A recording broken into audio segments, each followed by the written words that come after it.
Hi everyone, happy to be here. So I'm Yosher, I'm the core dev team lead in SSV Network.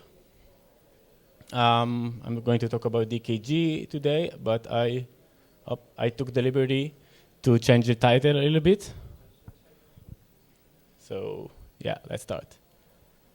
So at SSV, we're building a DVT infrastructure for Ethereum. DVT stands for Distributed Validator Technology, which is, we're basically using threshold signatures and QBFT Consensus to increase the fault tolerance of Ethereum stakers, which means any validator on Ethereum can use the SSV network to split his key between different structures of clusters of SSV operators, which will perform these duties on behalf of him. So we're using threshold signatures to see that, for example, if you have a cluster of 4, you only need 3 signatures thresholds to manage the duty and get it to the beacon chain. So one thing we've done is that instead of verifying all the network messages in SSV using the BLS keys, which could be very heavy, we have our own keys for our operators, which basically prove that you have access to the BLS key, and we only verify the single actual beacon message sent to the chain with BLS. Which needs only a threshold, again, of 2f+1. So why is DVT better than running a solo validator?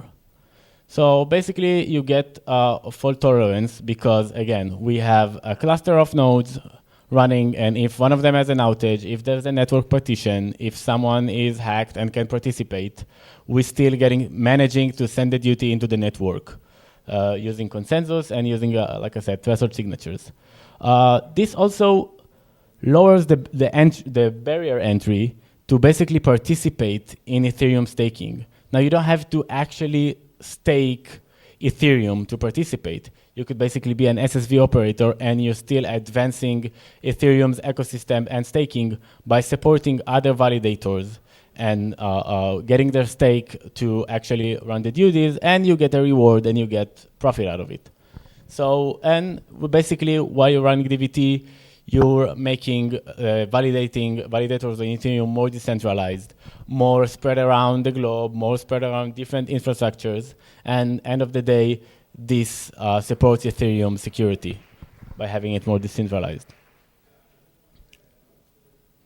So even after that, we had claims and players in our platform come in and say, look, but I split my key to 4 operators, but I still have access to my key. What if someone hacks my key? Then my operator is done. And we said, look, you know what, you're right. So we had to pretty quickly come up with a solution, and this is where we introduced DKG, the distributed key generation. So I called it like basically batteries included DVT. Why so? Because users now don't have to do keys. They use a protocol to generate the key across the operators, and the parts of the key are stored on the operators, so the user or the validator never have to mess with the key, never have to fear that the key will be compromised. And this also leads to an easier UX, so there's less steps to set up your validator. Think about if you need to actually take your key, mess with it, split it to 4, be afraid that maybe you got it leaked in the way. Now you just have to say, okay, please shoot up a DKG key for me, and the operators do all the operations, and you end up having a validator, which is split to 4 operators. So like I said, the actual full key doesn't exist anywhere, and we see the change in the scheme. So previously, the validator key would have split to 4 operators, and now basically 4 operators create the keys in a distributed way and ending up being able to sign as a whole validator public key, but the validator private key is not present anywhere. So a little bit diving about how we're doing it. How we plug the battle-tested DKG into the modular DVT that we're doing, the distributed validator technology. So to add it quickly, without doing grand changes to our protocol, we integrated a sidecar, which is a DKG operator. So any operator in SSV can run a smaller DKG node that uses the same key and basically starts supporting DKG. They are publishing that they are supporting DKG, and we have a DApp that basically reads from our network contract and shows up which SSV operator supports initiating DKG process. So validators can just select operators and initiate DKG with them to get their Ethereum, and then end of the DKG process, they get Ethereum validator deposit data, so they just have to deposit to this public key, and they also get an SSV payload to register their validator to the SSV network.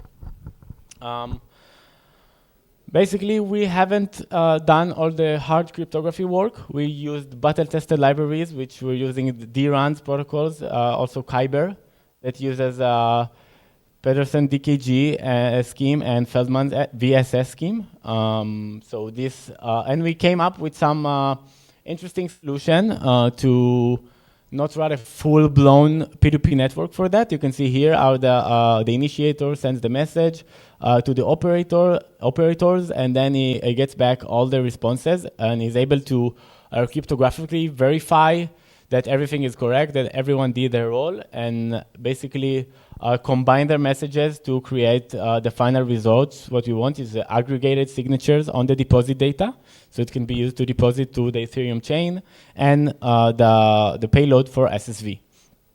By the way, you can see we have been audited by Slowmist, our DKG repo, and there's another audit going on right now. You can find it at GitHub SSV Labs/SSV DKG. So, but this is all nice, and the key doesn't exist anywhere.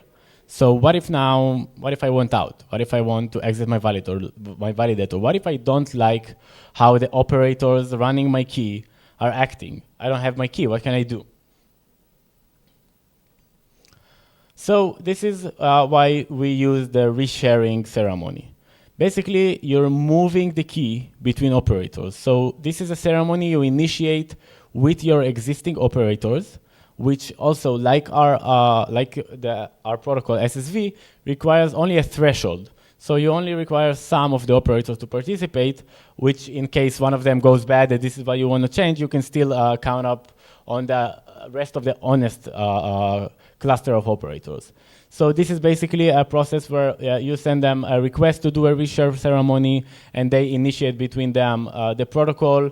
Again, this is based on DRAND and Kyber, and they get a threshold of the signatures, and they sign with the new operators. Basically, the data is encrypted with the operator public keys, so they get their share, the piece of private key, and they encrypt it with the destinated operator public key, and then they can just publish it to the world because only the operator can unlock it.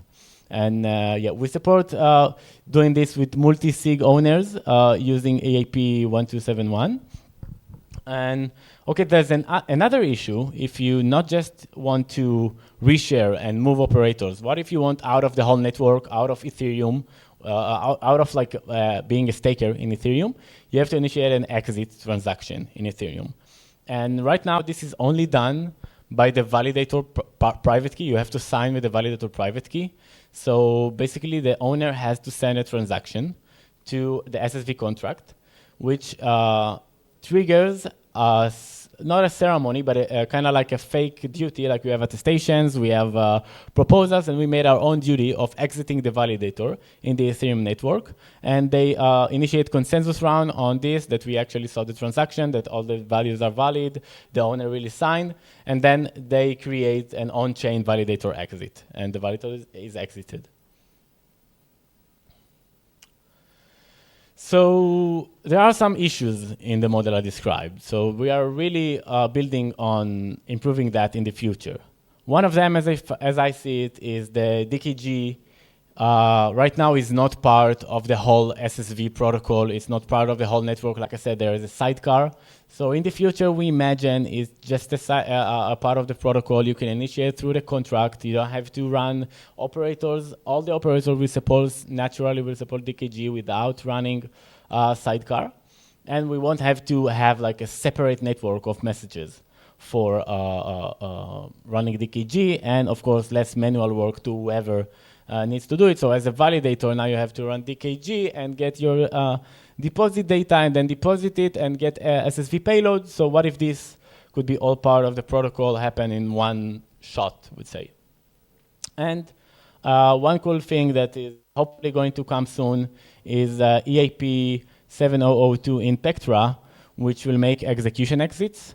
So like I said, today if you want to exit, you have to ask your operators to do it on behalf of you, which is, again, not optimal, but it works. But after this EAP, you will have solely execution exits, and you would be able to just sign a transaction with your owner key and exit your validator without having any trust or dependency on the operators, which is a very, very nice step in this essence.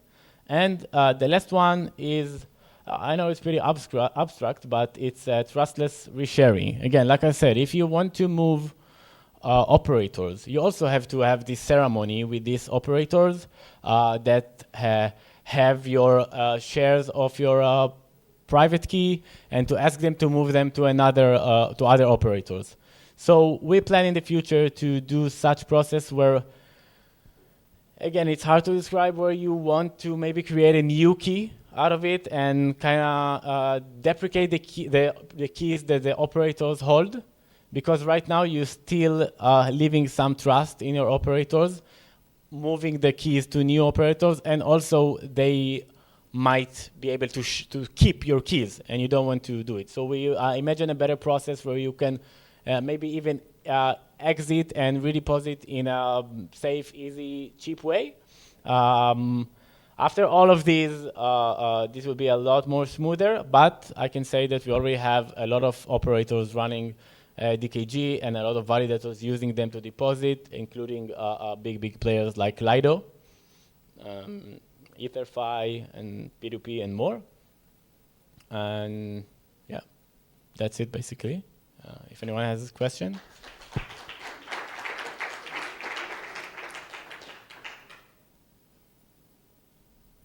Anyone? Thanks everyone, thank you for coming.